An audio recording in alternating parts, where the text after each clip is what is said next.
उत्तराखंड कांग्रेस सहित विपक्ष को राहुल गांधी के माध्यम से एकजुट होने का बड़ा मौका मिल गया है। देहरादून में भी इसकी शुरुआत हो चुकी है, जिसमें पूर्व मुख्यमंत्री हरीश रावत ने एक सर्वदलीय बैठक की है, जिसमें सपा, बसपा, यूकेडी, सीपीआई, आरजेडी आदि दलों के नेता मौजूद रहे। राहुल गांधी की सदस्यता जाने के बाद अब सभी विपक्षी दल एकजुट होने की हवालात में जुटे हैं। पूर्व मुख्यमंत्री हरीश रावत ने राहुल गांधी को लेकर विपक्षी दलों को एकजुट करना शुरू कर दिया है, जिसमें पूर्व मुख्यमंत्री ने विपक्षी दलों को एकजुट करने के लिए एक सर्वदलीय बैठक का आयोजन किया, जिसमें सपा, बसपा, सीपीआई, आरजेडी, लोकदल आदि के प्रतिनिधि मौजूद रहे। इस सर्वदलीय बैठक में विभिन्न सामाजिक दलों के नेता भी मौजूद रहे और उन्होंने भी विपक्षी दलों को मजबूत करने के लिए सहयोग देने की बात कही। पूर्व मुख्यमंत्री हरीश रावत ने कहा कि जो लोग विपक्ष की आवाज को दबाना चाहते हैं, लोकतंत्र की स्वतंत्रता को छीनना चाहते हैं, उसके लिए लड़ना जरूरी है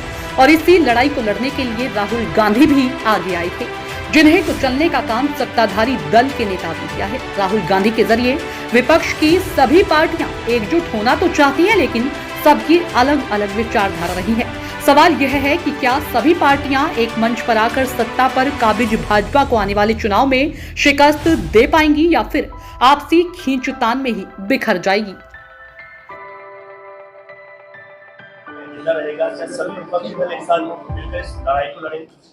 हमारा प्रयास है कि सभी ऐसी शक्तियां जो लोकतंत्र, संवैधानिक लोकतंत्र और देश की बहुदलीय प्रणाली, जो यहाँ की संस्कृति, विभिन्नताओं आदि सब पर बहुलवादी सिद्धांतों पर आधारित है, उसकी रक्षा के लिए चिंतित हैं। और वर्तमान सरकार और उनकी पृष्ठपोषक शक्तियां देश के अंदर इस सुविचारित प्रणाली जिस पर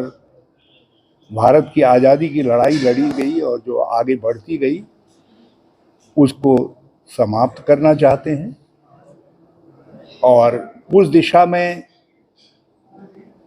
राजनीतिक दल जो उनसे असहमत है, जो नेतागण उनके खिलाफ मुखर हैं, जो सामाजिक संगठन, एनजीओ आदि भी या सांस्कृतिक संगठन उनके खिलाफ हैं, ऐसी एकाधिकारवादी प्रवृत्ति के खिलाफ हैं, उन सबको का उत्पीड़न किया जा रहा है। और ये घटनाक्रम लंबे समय से चल रहा है और श्री राहुल गांधी जी की सदस्यता समाप्त करने के लिए जिस तरीके का षड्यंत्र किया गया और सदस्यता समाप्त, जिसके परिणाम स्वरूप सदस्यता समाप्त हुई है, वो उसकी पराकाष्ठा है और इससे हम सब लोग समान रूप से चिंतित हैं। और हमारा मानना है कि ये एकाधिकारवादी पूंजीवाद को, ऐसी शक्तियां जिनका नेतृत्व इस समय श्री गौतम अडानी कर रहे हैं, ये उनको बचाने के लिए और उस प्रवृत्ति को, उस सोच को बचाने के लिए और गांधी, अंबेडकर, नेहरू या जो इस तरीके की सोच रही है, उस सोच को उलटने की का एक हिस्सा है। और हम सब एकजुट होकर के इसकी निंदा करते हैं, इसकी निंदा करते हैं और इस तरीके की प्रवृत्तियों और इस तरीके के जो कुप्रयास हैं, उसके खिलाफ सामाजिक चेतना और एकजुटता पैदा करने के लिए मिल करके कार्य करने का संकल्प लेते हैं। हमारी अपनी वैचारिक विभिन्नताएं हैं, लेकिन उसके बावजूद जो है,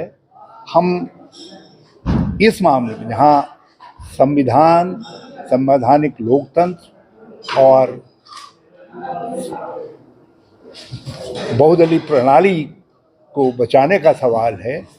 और उस पर जो चोट हो रही है, उससे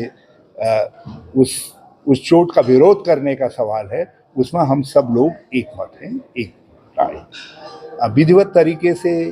जो हमारा प्रस्ताव है उसको हम आपके पास भेज देंगे, सबको जारी कर देंगे, क्योंकि अभी उसमें कुछ ड्राफ्टिंग की त्रुटियां हैं, हम उसको भेज देंगे। काशी सिंह ऐरी जी आए हैं, उनसे पहले बातचीत हो गई थी, हमने सभी बिंदुओं पर करीब उनकी सहमति ले ली थी, तो हम वो पैदा कर लेंगे। हमने ये तय किया है, ये सुझाव आया है, और ये सुझाव मुझे बहुत खुशी है इस बात की कि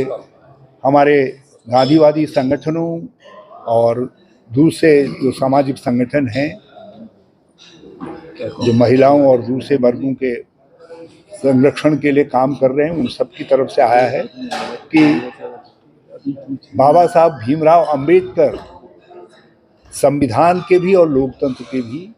एक प्रतीक पुरुष के रूप में हैं, और ये संयोग है कि 14 तारीख को उनका जन्मदिन आ रहा है, बल्कि उससे पहले बाबा साहब फूले का जन्मदिन है, ऐसे महापुरुषों का सबका वो है। तो इसलिए 14 तारीख के दिन हम लोग सब मिल करके, जो बैनर हमारे पीछे लगा है, संविधान बचाओ, लोकतंत्र बचाओ, संवैधानिक संस्थाओं को बचाओ, उस बैनर के तहत सब लोग एकजुट होकर के अपना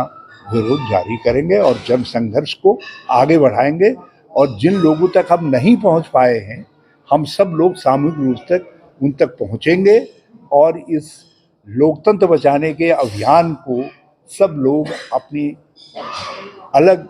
वैचारिक विभिन्नताओं आदि, कर्म संबंधी विभिन्नताओं आदि के बावजूद भी एकजुट होकर के आगे चलेंगे, लेकर के चलेंगे।